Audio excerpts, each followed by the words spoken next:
Hanumakonda collectorate వద్ద మహిళా సంఘాలు ఆందోళన చేపట్టాయి. న్యాయం చేయాలని నినాదాలు చేశారు.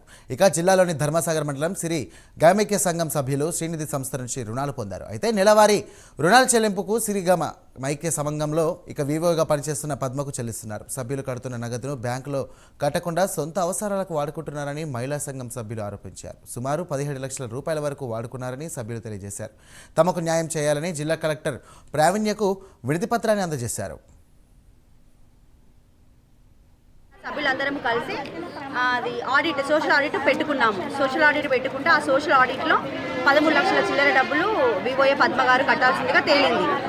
ఇంకా 2021లో గవర్నమెంట్ నుంచి తిరిగి వచ్చినటువంటి పావుల వడ్డీలు 4,48,000 పావుల వడ్డీలు కూడా తన చేతికే వెళ్ళినట్టు తనే ఇవ్వాలని అది లెక్కలో తేలడం జరిగింది.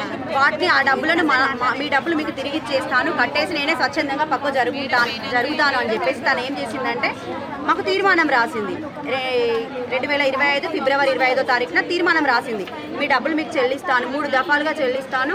ఒకటేమో ఫిబ్రవరి 19వ తారీఖు, ఇంకొకటేమో మార్చిలో, మిగతా అమౌంట్ జూన్లో, రిమైనింగ్ పావుల వడ్డీలు జూన్లో చెల్లిస్తానని చెప్పేసి మళ్ళీ ఏం చేసిందంటే ఈ నెల 10వ తారీఖున మాకు లీగల్ నోటీసులు పంపించేసింది. సరే, అక్కడ మాకు ఏం న్యాయం జరుగుతలేదు, కలెక్టర్ గారి దగ్గరైనా మాకు న్యాయం జరుగుతుంది, మాకు రావాల్సిన డబ్బులు 25 సంఘాలు 250 కుటుంబాలు అంటే 250 మంది సభ్యులు ఇంట్లో నుంచి ఉపాధి పొందుకొని బ్రతుకుతున్నాం. అంటే ఈ లోన్లు రావడం వల్ల ఏదో రొటేషన్ చేసుకొని జీవిస్తున్నారు. మళ్ళీ వాళ్ళు కట్టిన డబ్బులే తిరిగి కట్టాలంటే కట్టలేని పరిస్థితిలో ఉన్నారు చాలామంది.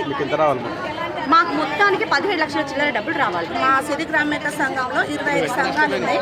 250 మంది కుటుంబాలకు ఆమె అంటే తిరిగి చెల్లించిన డబ్బులను మాకు ఆ రుణాలను శ్రీనిధి ఖాతాకు వేయకుండా ఆమె సొంత అవసరాలకు వాడుకోవడం జరిగింది.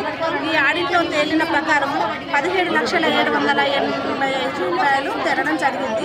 VLR డబ్బులు 4 లక్షల చిల్లర తెరడం జరిగింది.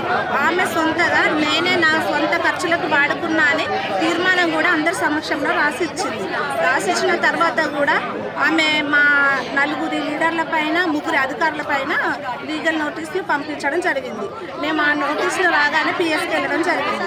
పిఎస్కి వెళ్తే పై అధికారులు చెప్తేనే నేను ఈ నోటీస్ తీసుకుంటాము అని పోలీస్ స్టేషన్కి వెళ్తే